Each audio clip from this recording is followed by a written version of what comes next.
Okay, yes.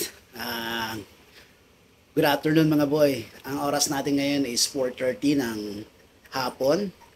At yun nga, anong oras na ako nakarating dito? Almost alas 3 na galing sa Lalamove. Kaya nga tayo tumigil. Kasi nga nakapag-close ako ng deal sa kukuha ng pets ko. Eto, date natin syempre, February 20 pa rin. Okay? Ito yung i-rehome ko mga boy. Si Juan. Takbo na takbo na, boy! Ang bilis oh! Boy! Ay! Ay! Ay! Ay! Ay! Ay, Juan! Ay! Wala, nahihilo ko sa iyo man ah. Mga boy, malapit lang naman yung meeting place namin ni Madam. At doon ko siya dadalhin sa may bandang North Olympus lang, Quezon City. Bandang Sabarte Road. Okay, let's go! Okay mga boy! Hi! Ngayon lang ako nakapag-video kasi ngayon na umuulan, pag-alis natin dito sa bahay. Dito medyo nawala per dito sa may Bigas, Quezon City. Medyo okay. Ngayon nga mga boy, syempre, pasalamat tayo this week sa sumuporta sa atin. Yun nga, nakuha ni Sir, pangalan yun, si Sir Jerix. Sir Jeric ng taga Parayat, Pampanga, yung dalawa nating bigel na si Ara at saka si Pilot. Dahil pasalamat ko talaga dahil hindi pinaghiwalay ni Sir yung dalawang yon. Kaya walang naiwan. Pareha silang masaya doon sa piling ni Sir Jeric. Sa piling. Maraming salamat Sir ha. And then syempre nga, meron tayong dalawang natitirang available doon na si Pedro, ating Pomeranian going 3 months with vaccine and updated deworm. Syempre sasabihin ko sa inyo guys dahil YouTube naman to ano ang problema dun, di ba? Nakaraan di ko pinagsasabi. Siyempre kasi saka naka-vlog to kay Daddy Dance kung magkano man yung amount. Minsan kasi nabara na rin ako one time na magkano, sir, bakit gano'n? Yan ang sinabi mo kayo sa vlog mo kay ganito, ganyan, tapos ibara-bara yun. Kaya,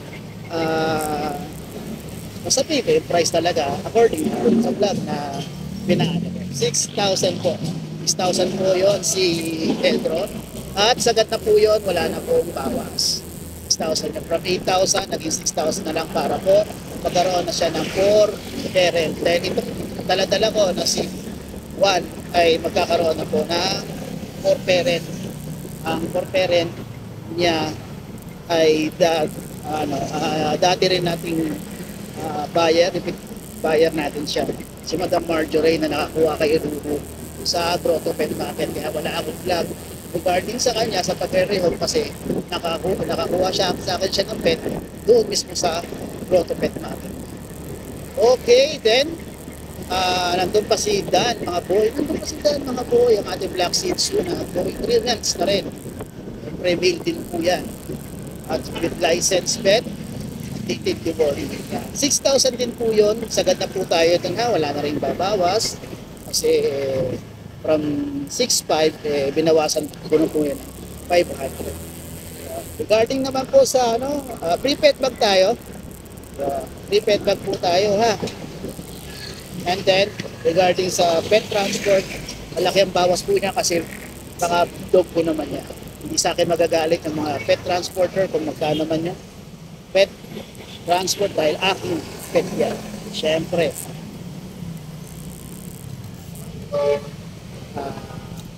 Ako na ang bahala doon kung ano man yung gusto ko. Okay mga boy, malapit na tayo dun sa pinag-usapan na meet up place namin ng Marjorie. Video na lang ulit ako pag nandun na ako. Okay, mga boy, salamat. Dito na ako sa meeting place. So may 7-Eleven, then the doctors. Ito ako sa may bandang North Olympus. Kontakin ko lang si Madam. Ayan ma'am, si Juan. Ito yung vaccine niya ma'am. Paliwanag ko. Yan. Bali, nagamit ko yung pangatlong linggo ng vaccine niya. Kaya pwede mo siyang vaksinan ng kahit bukas po. Bukas. Kung wala kang pasok. May pasok ka ba? Meron po eh. Sunday lang po walang pasok. May bukas naman na bet pag Sunday. Meron naman po. O yun. Pero before niya muna, paliguan niya muna po. Maligaw mo na bago po. Opo, kasi pinaliguan ko siya sa third day. Isang beses ko siya pinapaliguan. Ay, lagyanan ma'am. Andun sa taas eh. Ito ma'am. Tapos, Tapos po, Ah. paano po yung ano niya? yung, Yung food? ito po. Pampers, tinanggal. Tinanggal yung pampers niya. Ay, tumumi na nga eh. Oo, tumumi. Yan ma'am. Picture lang tayo ma'am.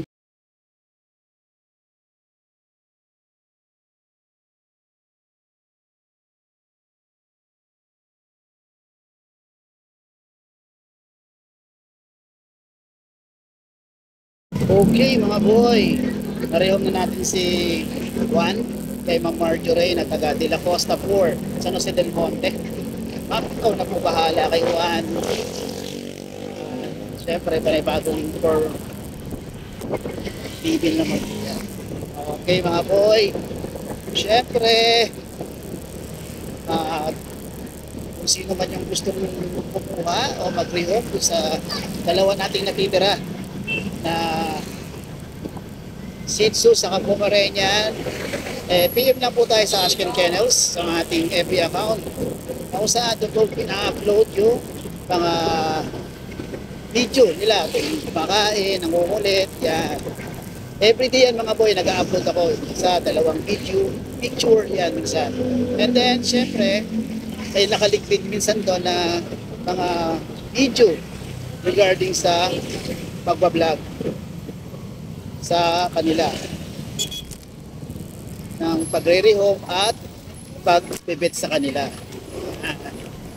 Kasi naka-upload yan mismo sa YouTube channel ko na Moose the Boy. Yan po. Kaya pag nandun na kayo, nakita nyo yung aking nakalink na video or vlog, click nyo lang, mapupunta kayo sa YouTube channel ko. Ay syempre, nandun na kayo. Syempre, subscribe na mga boy. Syempre, don't forget to hit the notification bell para maging updated kayo sa mga video na i-upload ko. Okay mga boy? And then, syempre, ang ating FB page na Moose the Boy. Madalas na ako nag-upload doon ng ano-anong pinaggagawa ko. Okay mga boy? And then, syempre, may TikTok account ako. Kung ano man yung mga tambay kayo sa TikTok account ko, nag-upload din ako ng mga video nila doon. Kaya makikita nyo din sa doon. Okay mga boy, maraming salamat. Pabalik na ako ng bahay. At dito tayo nakabalik sa di-deliver natin. Bukas, punta tayo ng Bukawi Pet Market para makapag-vlog doon sa ating mga takututang dilang mga sellers. Okay mga boy, maraming salamat. Ingat lagi. And peace mga boy.